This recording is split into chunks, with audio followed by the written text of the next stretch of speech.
We are back with another episode in our credit repair series, and I have Thomari Story here. Thomari, how you doing? Omar, I'm doing great, man. So happy to be back on your show. Thank you for being here. Now, for those of you who are brand new, this is your first time watching us. Please, Thomari, tell the people who you are, how long you've been in the biz, and just give us a little details about yourself. Absolutely. So my name is Thomari Story Harden. I've been in the credit repair space for over 10 years. So it's over a decade already. It goes pretty quick, especially when you're having fun helping people restore their credit files. I got into this industry because I formerly was a mortgage consultant. And when the market crashed, I still wanted to be able to help my clients achieve, home ownership. And so I got into this business to help along those lines, and a lot of relationships have been made with realtors like yourself, mortgage lenders. I'm no longer a mortgage lender myself, but I work with a lot of mortgage lenders that they trust me with their clients, as you trust me with your clients, Omar, and I'm very appreciative to be in this space because it brings me around people that are looking to either purchase a house or, have investments or expand their portfolio, and oftentimes credit is the one thing that's stopping them from that process. So I feel very fortunate to help people achieve their real estate goals through credit repair. Now, let's get started. Okay, now what we're going to do today, we're going to watch a video. It's a video that did really well on TikTok, right? It's talking about credit repair. And then we're going to have Thomari give his little 2 cents because I know there's so much value, over a decade's worth of value that he can share with us. So let's get started. All right, let's show you go. a really quick and simple way to get a collection deleted off of your credit report. Now, between you and me, credit bureaus don't want you to know this. Take a really hard look at your credit report. If you have a collection account that's listed on your credit report, it should not have a past due balance that's listed. Let me show you what that looks like. In this particular case, we have all of these collection accounts for this client. Look at this. Past due, $236. That's wrong. Past due, $171. That's wrong. Keep going. Kane and Weiner, past due, $82. Collection, wrong. Let me show you one more error that they don't want you to know. Here's another collection account. The account status is listed as open. A collection should never be listed as open. It's not an open account. Now, if you do have a collection on your credit report that's showing as either open or you have a past due balance, send this letter and they'll delete it off your credit report. I feel like when it comes to credit repair, there's like 1,000 ways to skin this cat. What do you think about that, Thomari? Yeah. What's this young lady's name? Does she go by tag? Her name, I don't know her exact name. I know her channel is called The Credit Mortician. Okay. I like so far, this is our second video we watch for her. I love the content that she puts out because she gives the clients some tips that's going to help them. She even provided a letter right there, and she alludes to the Fair Credit Reporting Act and when she says what's wrong, wrong meaning erroneous, inaccurate information, which legally you can't have on your credit report. Legally, you can't have it. So she points that out. And so for consumers, that's great. So first of all, I love that. Touching on what she was saying was wrong. She's basically saying an open account, just like you have let's just talk about accounts. There's 2 types of accounts. There's installment accounts and there's revolving accounts, right? Those are accounts that can be either open or closed. And what she's saying is collections, they can't be open. And so it's a closed account from a charge-off, meaning that charge-off was sold. So that error that she found, if you don't, as a consumer, know that, then you're going to allow that to stay on your credit. And so she provided a letter so a person can dispute on their own. And some people may not have the money to pay a credit repair agency, or they may not be a veteran where they're able to get it for free. So that allows them to use that letter, which there's many different letters. That's a template that she shared, which, at the end of the day, you submit that letter, they have to respond, either deleted, updated, verified. They use those type of terminologies.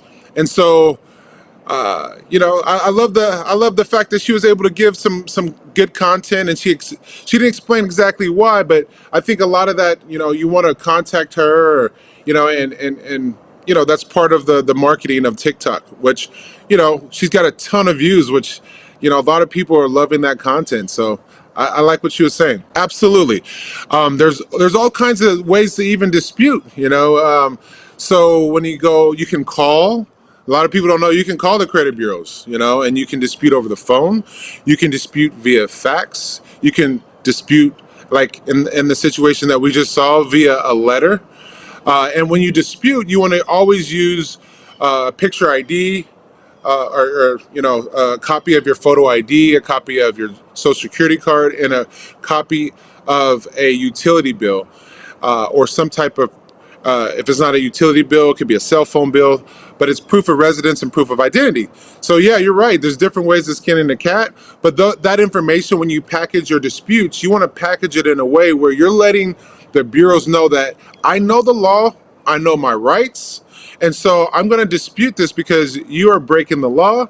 And if they don't adhere to your letters or your phone calls or your faxes, and they leave it on your credit, then you can move forward with consumer attorney. And you can kind of take it, to the next level if you have to. Because obviously we all know that when there's negative items on your credit, especially when they're illegally put there, they're holding you back from a lot of the different things that you need. Because let's be honest, credit in America is, we use it for all different kind of things. Employment, we use it for getting a house, getting a car. Some people buy jewelry using credit. I mean, literally, we go down, there's a gamut of things where renting a house. What's the first thing going to say? Here's your application. We're going to pull your credit, and we're going to base your credit off of whether we're going to allow you to rent a house. So it's just so many different ways that we need our credit. So if these companies are holding us back, which collection agencies, let's be honest, they bought that debt for pennies on the dollars from a creditor, right? Which you never gave them permission to access your information. You never have a wet contract where you actually sign the contract. If they have that, that's illegal. So you see how shady some of these collection companies can be and hold you back in life. So that's why this content's very important for people to really understand what the Fair Credit Reporting Act is and how they can leverage it for their benefit. Okay, so let's take a look at the comments. So we have Keith. He asks, what if it just states open and not just a past due balance? Right. So open is in terms of a collection, that's not accurate information. So that's what the video was stating. So with the balance, a past due balance, a lot of times what they do is they actually add interest to that past due balance, which there's never been. Typically, when you get charged interest, you have to have some type of contract to say I agree to pay a certain amount of interest, right? And a lot of times with that past due balance, there's interest involved in that, and so that's another reason why that can't, and that amount, that past due amount, that amount being posted on there is another, let's just say, infraction on the credit report. So when you're disputing, it's important to know why you're disputing and articulating the reason why you're disputing in the actual dispute. And then, so that's literally what that question is alluding to, and when it says open and past due. Gotcha. Okay, Thomari, I'm going to let you take the next one. You go ahead and read one that you want to just really talk on, and I'll just keep scrolling. Okay, so this next one, the gentleman's name is Mostly Harmless, and he's asking, can I just use the last four of my account number? I called them, and they will only give me the last four. And that's a great question. So when you have a monitoring service, like let's just say Smart Credit or Identity IQ, they typically give you the whole account number except the last four, right? So I would recommend using the entire account number except for the last four. You don't necessarily have to use the entire account number, but let's just say you don't have access to it for some reason, or they didn't provide you the information, or just say you're a victim of identity theft where you just don't know that account number.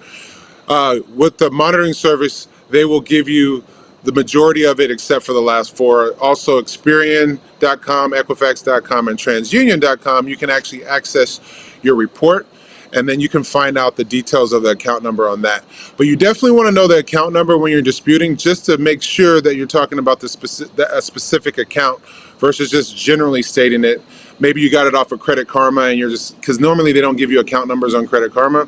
So that's why having access to these other data furnishers will be more beneficial to the dispute process when you file a dispute. Okay. Good to know. Good to know. Let's move on. All right. Jessie Turner. She's some people, she says, such BS. None of this works, And I can understand some people get really frustrated in the process and they just kind of throw in the towel, I will attest, in over a decade of helping people, the dispute process, if done correctly, or if valid and you have valid arguments, or if there's infractions on your credit report that you're able to point out and dispute, I will attest, I've seen a lot of people being helped by this process, but I also know if you're doing it yourself sometimes, or if you go through a company that you just have a really bad experience, just like Jessie Turner is like kind of fed up. I've met people that are fed up, and I can understand it, because this is tedious, and we're talking about the law and like different pieces of the law that you have to point out, and different literally the code that you have to state in the disputes. It's code of the law, right? So if you're not an attorney, or if you don't really know how that part works, it can be very frustrating, and you just end up throwing in the towel. Yeah.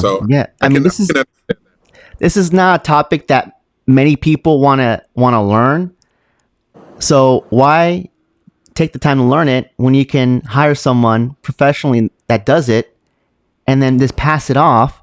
But I get it. You want to find someone that's trustworthy, right? So I think that's the major point of what I'm trying to say here, is that's why we're doing these kind of videos and content, so you could see us live and in the flesh that, hey, we are people. We want to humanize this process. So when you do call Thomari and his team, like, hey, you're going to hear probably Thomari or someone in his team that can get you to the finish line, or at least answer your questions and spit this knowledge back. So you don't have to, he's the source, is what I'm saying. He is the source. Absolutely. And having help doing this, it makes it a lot easier, especially like for us, for instance, Credit Pulse. We explain a lot. We ask our clients to take notes, and we're going to go out over and go through your credit report thoroughly, so you know exactly what's on there, what shouldn't be on there, what should be, how to make your payments to your credit cards as far as the timing of that and when it updates, why and how important paying your bills on time is, and how detrimental it can be to your credit if you don't. So I feel like the education piece, Omar, and that's really what we're talking about, as far as the educating, not only on the law, but educating the clients as far as where they're at and how we can provide assistance. Then when you know that, then you can make an educated decision if you want to do it yourself, if you want to hire, let's just say Credit Pulse, you want to hire the credit mortician, whoever it may be. But ultimately, it's just about our being educated and being in good hands, and making sure that the people are the company that has people are there for the people, for the consumer, because without the consumer, we're nothing. We run a business, but we run a business that's helping others, and at the end of the day, I love reading comments like this, because, I feel like every comment that we read, there's going to be a person out there that kind of fits that description. And when you fit that description, you have some more information and education. Now you can take action. And that's really what it's all about. Well said. Well said. Let's continue. All right. So Hannah, she's asking, what should I send with the letter? Just my photo ID. I think we touched on that one. So photo ID, social security card, and a utility bill. That's the general package to make a package complete in terms of proof of identity and proof of residence. So that's the reason why you send those documents, because then the credit bureaus know that it's you and it's not just somebody else trying to pose as you, which that's very important. That makes sense.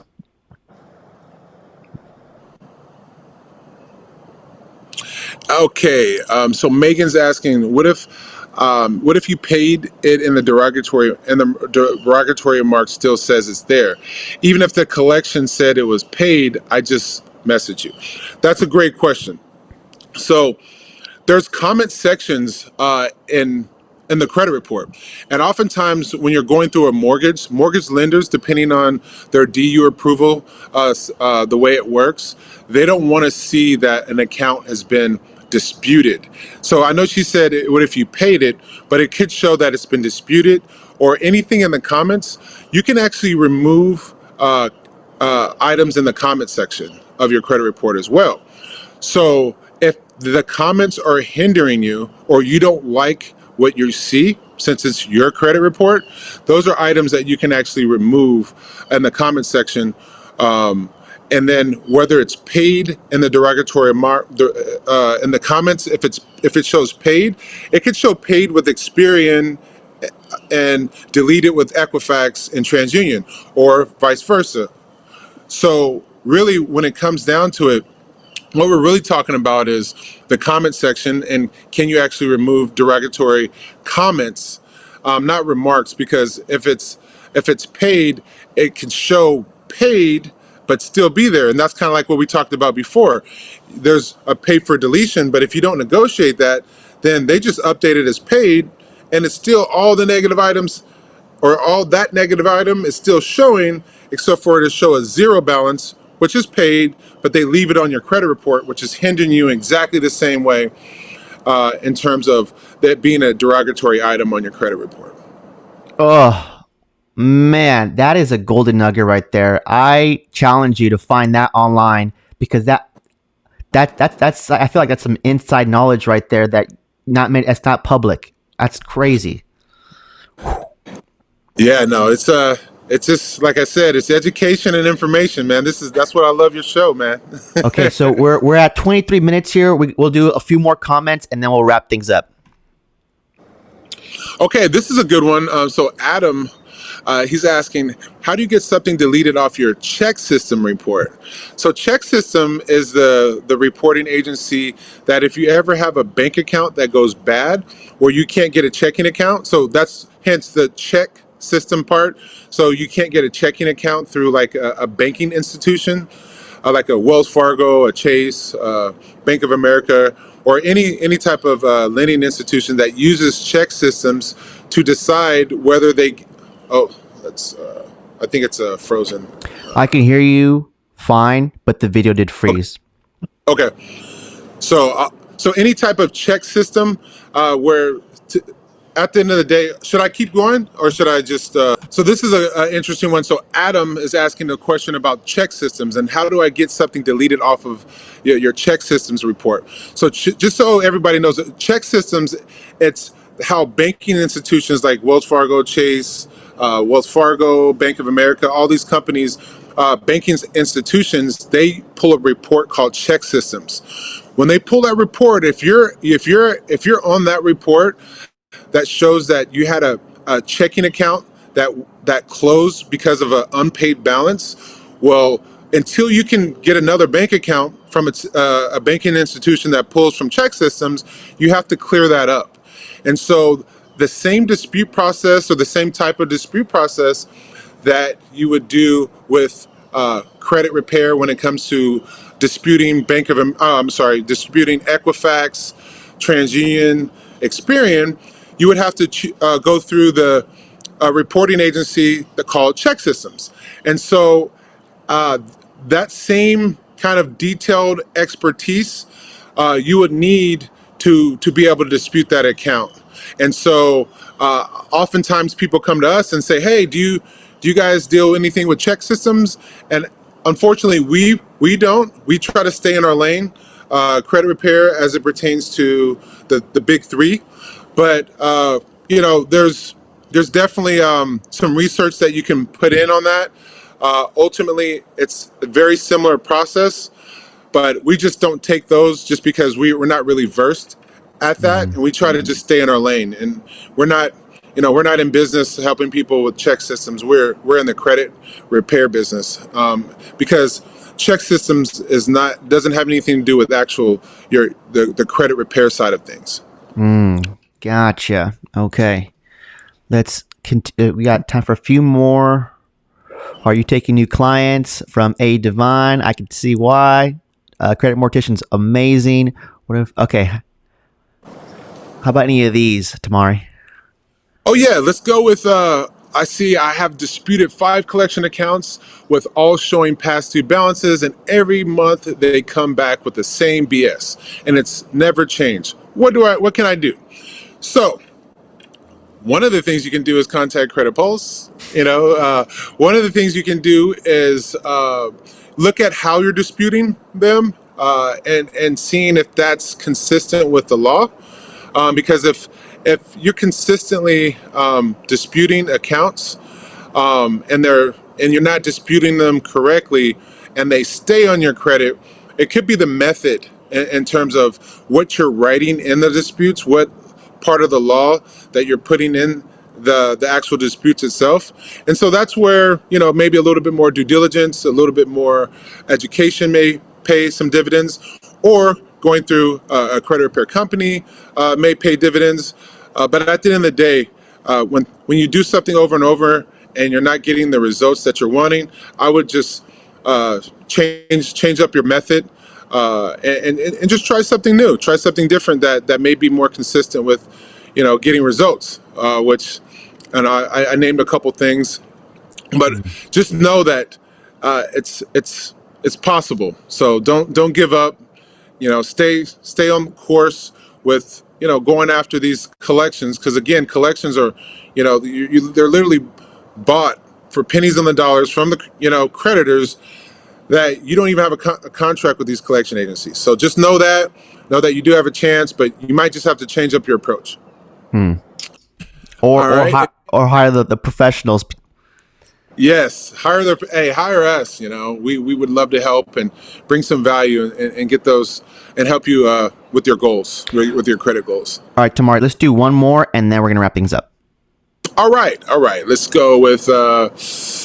Okay, what about a repo that's older than 7 years, but they changed the date to 2021? So this is a really great one. Who wrote this one? BioStep. Cyril Mum, maybe from Australia. I don't know. The crazy username.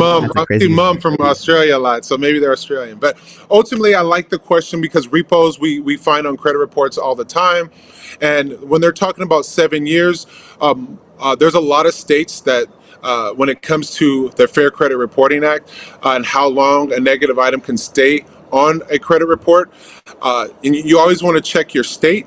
But 7 years, I believe that maybe in the state that this person is in is 7 years. And so what happens sometimes is if you open up like let's just say you negotiate with that repo, and sometimes what happens is they take that negotiation and will reset the time of since you just negotiated something new possibly. Because when the date is changed after 7 years, then the question is, why did it change? And so one of the ways that I've seen it change is when people negotiate directly with these creditors or the collection companies, and what happens is they restart the whole process on you, and that's a whole nother can that you have to address. That's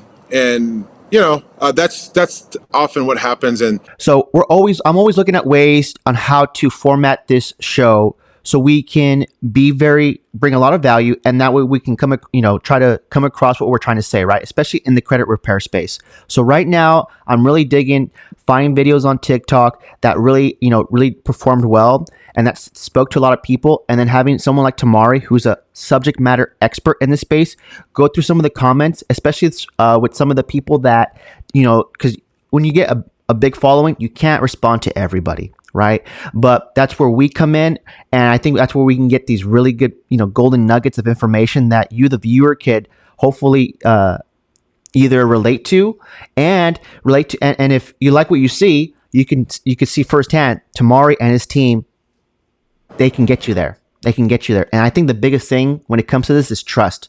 Trust, right? And that's what we're trying to do with you virtually, right? We're showing up we do this once a week. Every Wednesday, we're coming on here to talk about credit repair and figure out some of the, the questions that people have online. That way you understand that, hey, there's a lot of information out there, and you have to kind of decide for yourself, like which way do you want to go, and that's totally up to you. And yeah. Yeah, and at the end of the day, just know that we're going to keep coming every Wednesday. We want to provide the content answer the tough questions, answer the questions that you haven't got answered, and you're demanding some type of answer. So definitely leave questions in the comment. Tough questions, try to stoop us even, because if we don't know the answer with all the years of years that we've been doing this, believe me, I know where to find the answers. So ask away. We're here to help.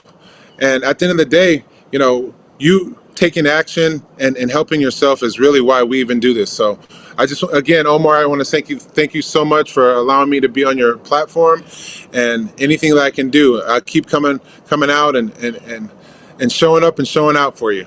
Thomari, I always appreciate our time together. I'm going to pin Thomari's way to get a hold of Thomari and his team in the comments. That way it's right there in front of you so you can see it, so you can reach out to him, because I'm telling you, just picking up that phone call, you're probably going to thank yourself for the rest of your life. Probably just for that day, you could feel super accomplished because you got the ball going, right? And it just takes one phone call to make this change, and to, sleep probably better that night, knowing that, like, hey, I finally am getting this started, because I know this is something that you put in the back burner all the time because you just don't want to deal with it. And I get that, because I've been there too. So just know that with Thomari, man, he is there to help. He is there to help. Okay. Absolutely. Okay. Thank you so much. Thomari, thank you again. All right, we're going to wrap things up. We'll catch you next week. Thanks for watching, everyone. Thank you, guys.